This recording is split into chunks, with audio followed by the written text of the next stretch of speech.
All right, let's jump right into a situation that I'm sure pretty much every business has run into.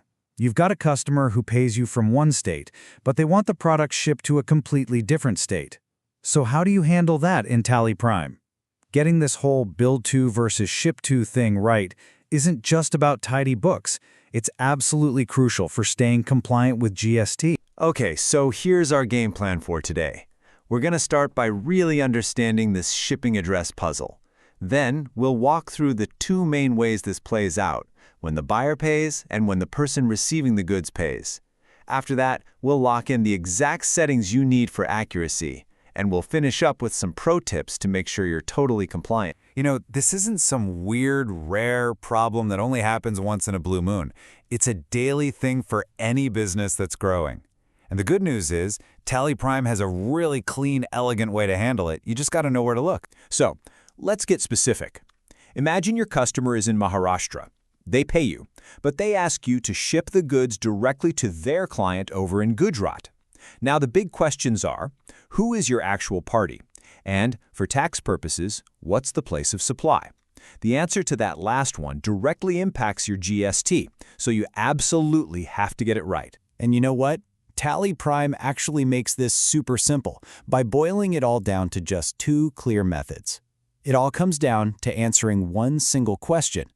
Once you know that question, you'll see how both situations are handled with the same consistent logic. All right, let's kick things off with the one you're probably going to see most often. This is the classic setup. Your customer, the buyer, is the one paying the invoice, but the delivery is going to someone else, who we call the consignee. Let's see how Tally handles this. The process here is actually pretty straightforward. Here's the golden rule. The party AC name is always the person or company that's paying you. In this case, the buyer. The real magic happens in step 3. When you hit F12, you can turn on the option for a separate ship-to address. That one little step is what tells Tally to bill your customer, but to calculate the GST based on where the goods are actually delivered. Okay, so what if we flip this whole thing on its head? It's not as common, but it's just as important to know.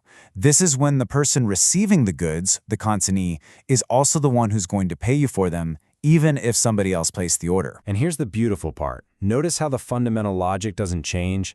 The party A/name is still the one paying the bill, but this time it's the consignee. You still use that trusty F12 key, but now you're just filling in the bill to section to keep a record of the original buyer. It's that consistency that makes the whole system so smart. And this slide right here, this is the whole shebang. It boils everything down to one single simple question. Who is paying me? The answer to that question is what goes into the party AC name field.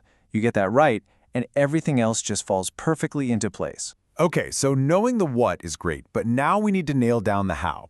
Let's look at the essential settings inside Tally that make all this work. This is how you build a rock-solid foundation for error-free invoices every single time. F12. If there's one key you need to remember from all this, it's F12. Think of it as your command center for customizing your invoices.